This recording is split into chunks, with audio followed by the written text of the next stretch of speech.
Shabbat Shalom, hermanos. El día de hoy vamos a estudiar la doble Haftarah de Tazria y de Metzorah. La primera va a ser Segunda de Reyes, 4:42 al 5:19.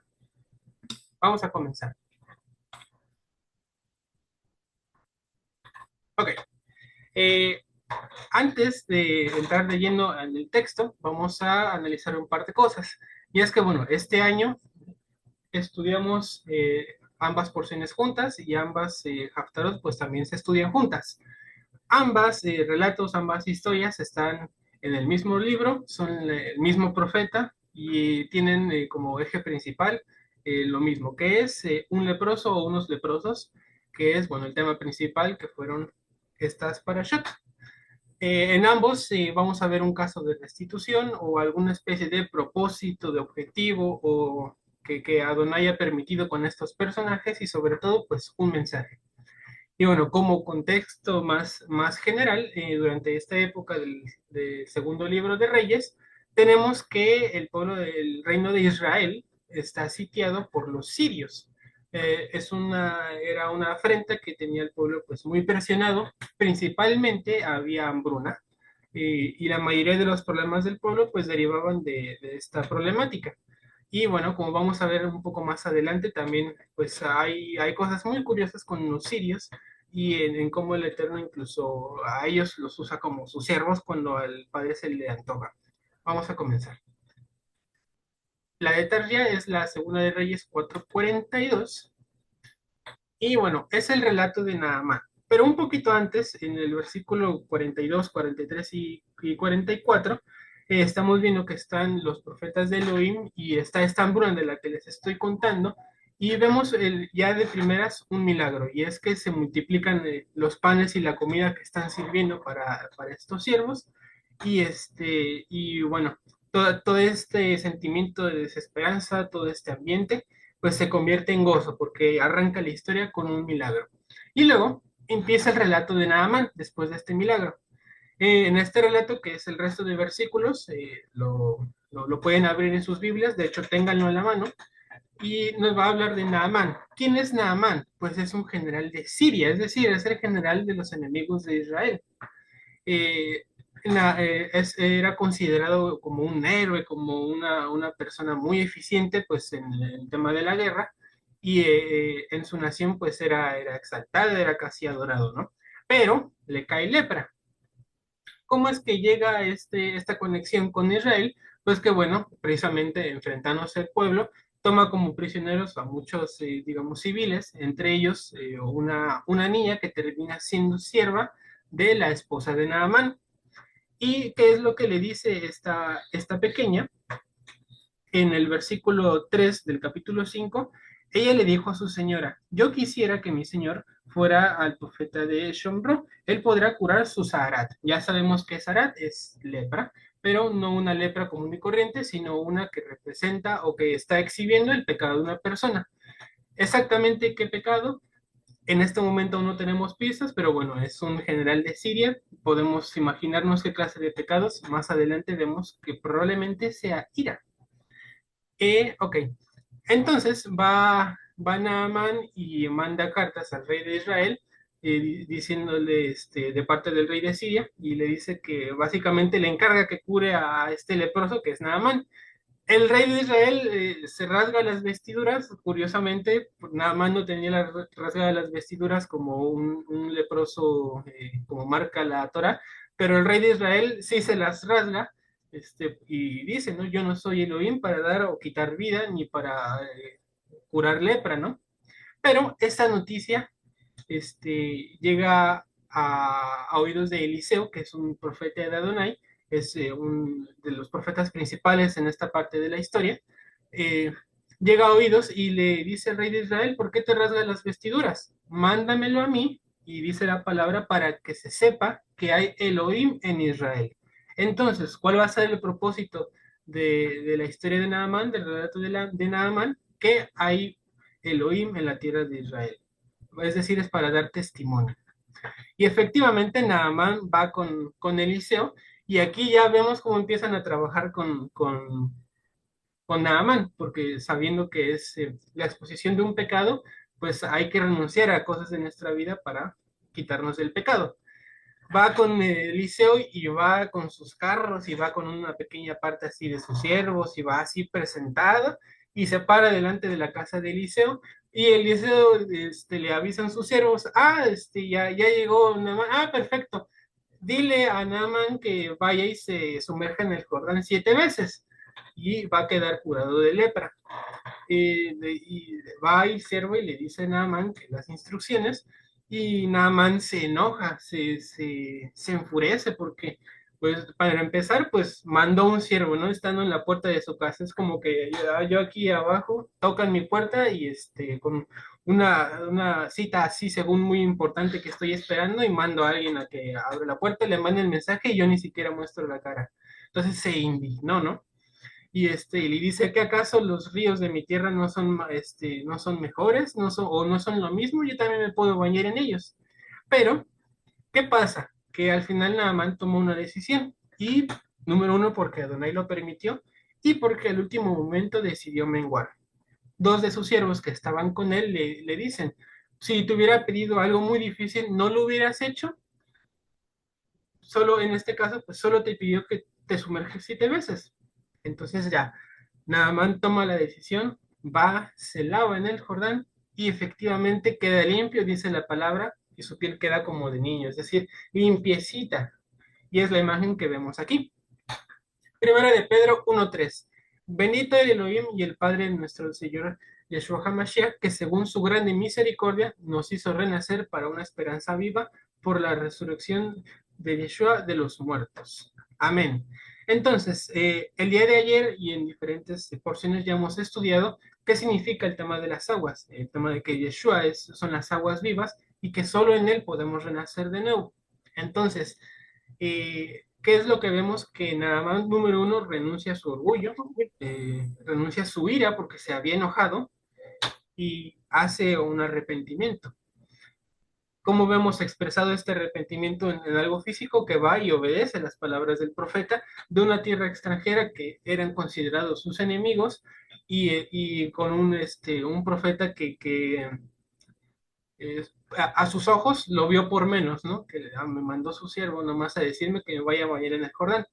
Por cierto, el Jordán tiene varias partes, aguas que no es que estén sucias, pero están como con tierra y se ve como turbia el agua. Entonces, los ríos que describe de su tierra, Naaman, son aguas pues limpias, más según entre comillas, más limpias, más cristalinas. Y uno podrá pensar, bueno, un río en el que me puedo purificar, a lo mejor no es el Jordán, pero ese no es el punto de, de hacer esto, es la obediencia. Deuteronomio 17, 12, 13. Y el hombre que proceda con orgullo, no escuchando al sacerdote que está allí para servir al Elohim tu Dios, ni al juez, ese hombre morirá. Así quitarás el mal de en medio de Israel. Entonces todo el pueblo escuchará y temerá y no volverá a proceder con arrogancia. Amén. Entonces, aquí vemos cómo procedió Elohim con Naamán, cómo trató su orgullo, pero el relato no acaba aquí. Después Naamán regresa, obviamente, pues muy contento, y quiere darle regalos a Eliseo. Eliseo los niega, le dice que no acepta. Entonces le dice Naamán que la próxima vez que su señor, es decir, el rey de Siria, se incline ante un Dios extraño que los perdone, pero que Naamán como persona, ya no va a ofrecer sacrificios a otro Elohim que no sea pues Elohim mismo, reconociendo que solo hay uno en toda la tierra. Cumpliendo aquí pues, el propósito, ¿qué fue lo que dijo Eliseo? Tráemelo o mándamelo para que sepa que solo en Israel hay un Elohim todopoderoso. Y eso fue lo que se cumplió. Es decir, testimonio. Se dio testimonio del Padre y eso es lo que se cumplió. Y bueno, aquí llega el relato de la Haftarah, o sea, los versículos que se marcan, pero continuando un poco la historia, uno de los siervos de Eliseo, cuando ya se está yendo Naamán, va y lo sigue. Y cuando lo alcanza, comete varios errores. Entre ellos dice, mi amo me ha enviado, es decir, según Eliseo lo había enviado. Mentira, no es cierto. Y segundo, pues sí le pide un pago que Eliseo rechazó a cambio de haberle curado el Zarat. Eh, Obviamente Naaman no sabía que esto era una mentira, le da 2 cambios de ropa y 2 ciclos de plata, me parece, que son varias monedas en equivalencia, y ya se va Naaman a su tierra todo contento, y regresa este siervo de Eliseo, esconde los regalos. Eliseo le hace preguntas, se da cuenta, y cuando se da cuenta de lo que había hecho este siervo, ¿qué es lo que hace? Le pasa el zarat que tenía Naamán a este siervo de Eliseo. Es decir, ese pecado de orgullo, y esta vez esa mentira que había cometido el siervo, pues hizo que esta afección que ya de la que se había liberado Naaman ahora pasara a su siervo. ¿Y por qué le pasó esto? Pues número uno, por mentir. Y número dos, recordemos que el punto de esto, una enseñanza que el Padre nos recalca varias veces en su palabra, es diferenciarse del resto de los pueblos. ¿Y qué hay en el resto de los pueblos? Pues magos, pues curanderos. ¿Y qué tienen en común muchos de ellos? Que cuando alguien presentaba una afección física y según ellos, sus distintos dioses los habían curado, pues se recibía un pago, ¿no? Porque esa era su profesión. Entonces, el no aceptar un pago por parte del liceo también era parte del testimonio. ¿Por qué? Porque Elohim no es un padre que necesite un pago contra servicio. Eso es una total blasfemia. Así no obra el Padre, obra según su voluntad. Fue su voluntad y fue su misericordia que Naamán se limpiara. ¿Y por qué? Para que fuera a su tierra y hablara que solo existe un Elohim. ¿Qué hizo este siervo al recibir, o sea, al aceptar un pago, aparte de mentir, que eso fue de entrada? Pues ensució un poco ese testimonio y, pues rebajó la obra del Padre. A lo mejor no del todo consciente, a lo mejor sí consciente, no sabemos, pero le cayó Sarat en consecuencia de esto. Sarat del que se había librado nada mal. Y bueno, aquí termina esta primer haftará. Es bastante corta, pero la segunda también tiene que ver con leprosos. 4 exactamente, y es la de Metzorah. Esta vez es Segunda de Reyes 7:1-2, es decir, solo hay un capítulo intermedio de diferencia. Y arranca diciendo, esto es un poco antes de la Haftarah. Eliseo dijo, oíd palabra de Yuhes Bajei, así dice Yahweh, mañana a esta hora, una medida de flor de harina por un ciclo y 2 medidas de cebada por un ciclo en la puerta de Samaria, es decir, el reino de Israel. Entonces el capitán, sobre cuya mano se apoyaba el rey, respondió al varón de Elohim diciendo, aún haciendo Yuhet Bajei ventanas en los cielos, ¿sucederá tal cosa? Y él respondió, he aquí lo verás con tus ojos, pero no comerás de ello. Entonces ya comienzan los versículos de la Haftarah, que es Segunda de Reyes 7 del 3 al 20, es decir, el resto del capítulo. Pero esto es importante para el final de la historia y para recordar el contexto, que como tenían el sitio tenía Siria sitiada a Israel, había hambruna. Entonces, esta profecía de una medida de flor de harina por un ciclo y 2 de cebada por un ciclo, es decir, era como baratísimo, era como en equivalente, no sé de la transformación de estos números, pero es como si te dijeran 5 kilos de trigo por menos de $1, y 5 de manzanas, ¿no? No sé, por $2 apenas, ¿no? Una oferta muy barata que se les ocurra, ¿no? Y para el día siguiente, ¿no? Cuando hoy cuesta, no sé, Qué $50, pena. ¿no? ¿Ah? ¿Amén? ¿Quién habló? Ok, cuidado con sus micrófonos. Y bueno, una vez contextualizando esto, ¿de qué trata este relato? De nuevo, tengan su Biblia abierta para que puedan ir siguiéndolo. La condición de los leprosos. Estaban estos leprosos afuera de la ciudad, porque ya están asentados en sus tierras y demás, y están conversando entre ellos. ¿Qué es lo que están diciendo? Aquí, en nuestra condición aquí afuera de la ciudad, en los muros, nos vamos a morir. ¿Por qué? Porque hay una hambruna muy fuerte. Si entramos adentro, también vamos a morir. ¿Por qué? Porque los leprosos no pueden entrar a las ciudades, están como exiliados. Entonces se les ocurre una idea. Vamos con los sirios a ver si nos contratan o nos dejan servirles o yo qué sé.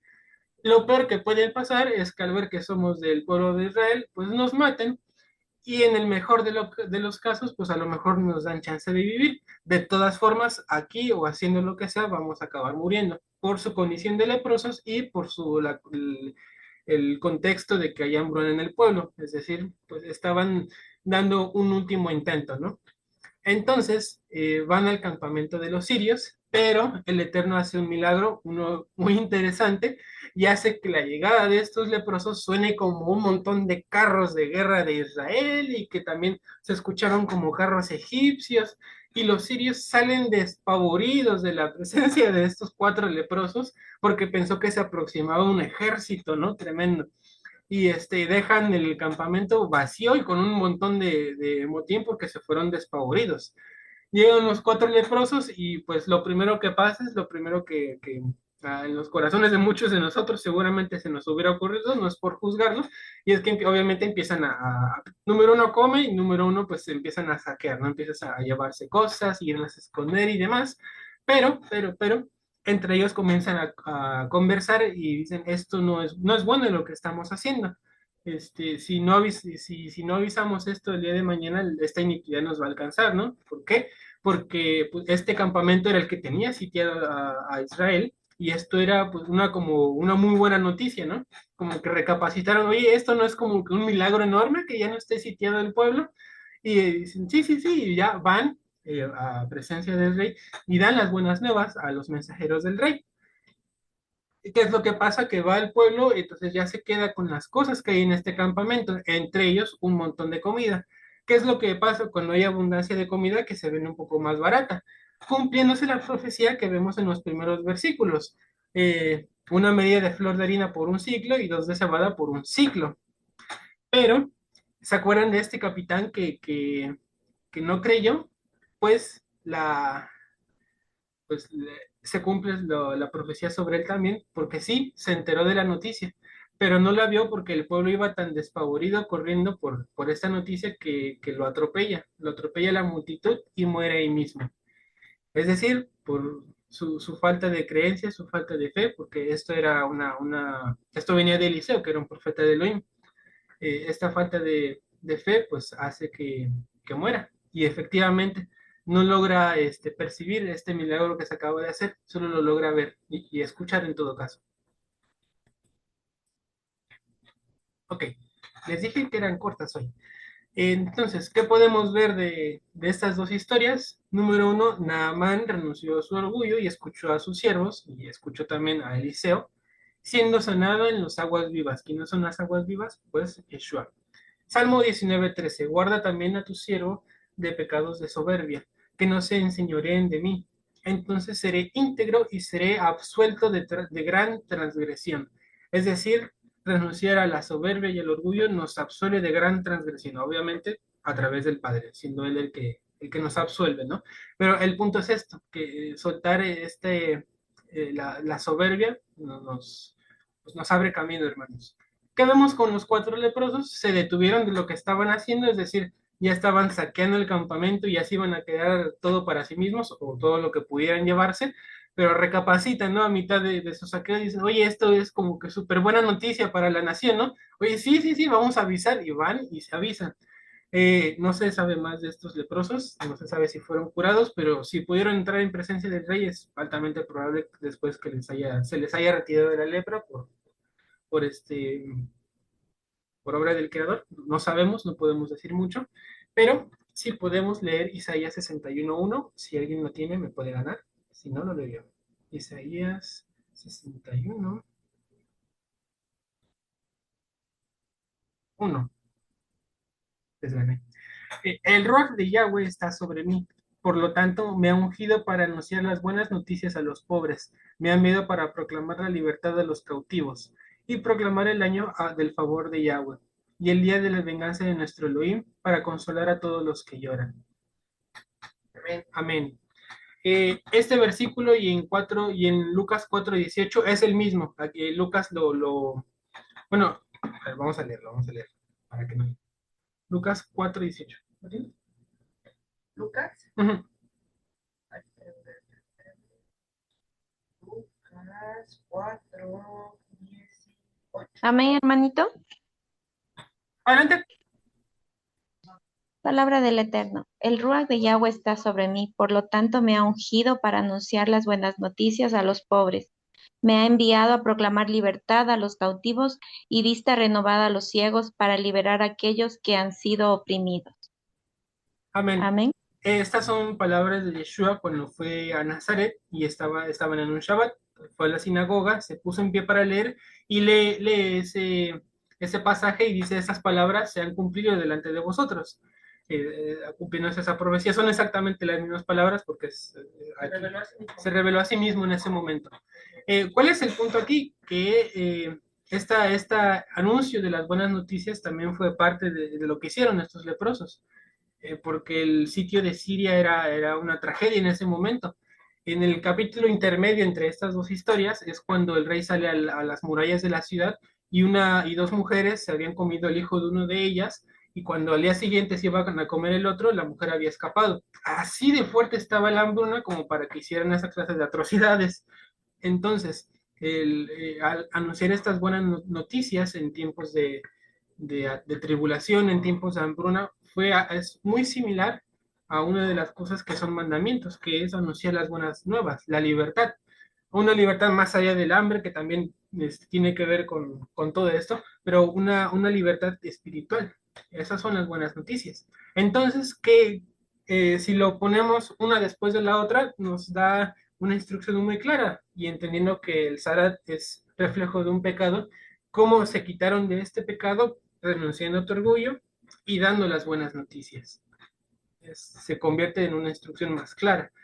¿Por qué nos importa a nosotros y cómo nosotros podemos aplicarla? Número uno, Naamán era pues un extranjero de otra nación, y hemos estudiado varias veces en la palabra que estar en pecado antes de que lo conociéramos a él, a Yeshua, era como pertenecer a otras naciones, era como desconocidos. Sus micrófonos, por favor. Este, entonces, éramos considerados como extranjeros, como gentiles. Es hasta que a Yeshua se nos revela que nacemos de nuevo, entonces ya somos de nuevo infectados al pueblo. Entonces, muy diferentes a Naamán, antes de conocerlo, no éramos como cualquier otro gentil. Y también algo muy curioso, y es que estas dos historias son en el reino de Israel, es decir, las casas que después se dispersaron y se perdieron. Esto reafirma más el mensaje que esto nos aplica a nosotros. ¿Qué pasa con los cuatro leprosos? Ellos sí eran israelitas, pero tenían zarat, que quiere decir que habían estado en un pecado cual no se nos dice, no se nos insinúa ni ninguna clase de pista, pero para este efecto no es muy relevante. ¿Qué es lo que pasa aquí? Que estando cometiendo otro pecado, estaban robando, estaban saqueando esas tiendas de campaña sin dar la noticia al pueblo, deciden dar las buenas noticias del milagro que se acababa de presenciar.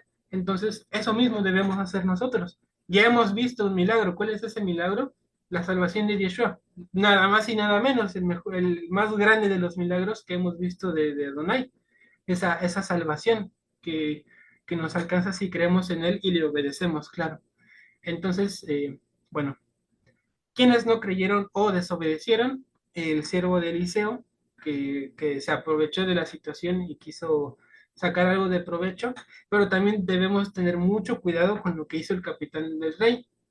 ¿Qué pasó con él? Él no creyó. Le fueron profetizadas las buenas noticias junto al rey, pero él todavía se atrevió a decir: aun si Elohim abriera los cielos, esto va a pasar. Y pues aparte de que lo pensó, todavía tuvo el descaro de proclamar su incredulidad. Pues bueno, obviamente no estoy diciendo que nos vaya a atropellar una estampida de personas, pero sí que es recomendable no pecar de incredulidad, hermanos, porque es una de las cosas que le molesta bastante al Padre. ¿De qué derivó el pecado del becerro de oro en el desierto? De que el pueblo dudó de que Moshe siguiera vivo allá del monte, pese a que había nubes con rayos allá afuera y no se quitaba ese clima. No se les pasó como por aquí, que todavía seguía allá arriba. Se desesperaron, no creyeron y pasó lo que pasó. Entonces, es algo muy recurrente en nosotros como pueblo, hablando en primera persona, y nosotros como comunidad, como pueblo, que la incredulidad es algo muy presente, incluso ahora, ¿no? Se nos hace tan increíble que el Padre nos saque de tribulaciones, nos saque de nuestros problemas de enfermedad, qué es lo que el propio Yeshua dijo, que eran cosas más increíbles incluso de las que se vio durante su tiempo. Entonces, principalmente esto, la incredulidad, hermanos. Nunca, siempre tener fe en Él, siempre confiar en Él. Y ahora sí que, como dicen otros de nuestros hermanos, se los digo, me lo digo. Porque el primero, pues, entre nosotros, ¿no? Y bueno, por último, también un ejemplo que nos enseñaron ayer con el rey Usías. ¿Qué pasó con él? Él murió con Sarat, nunca se arrepintió. Entonces, siempre está la ventana del arrepentimiento, volver sobre nuestros pasos, como lo hizo Naamán, como lo hicieron los cuatro leprosos, y anunciar las buenas noticias, que eso debería ser un gozo, y a veces no lo hacemos. Amén, hermanos. Bueno, Amén, amén. hasta aquí llegaron las Haftarot de Tafia y Metzora. Shabbat Shalom.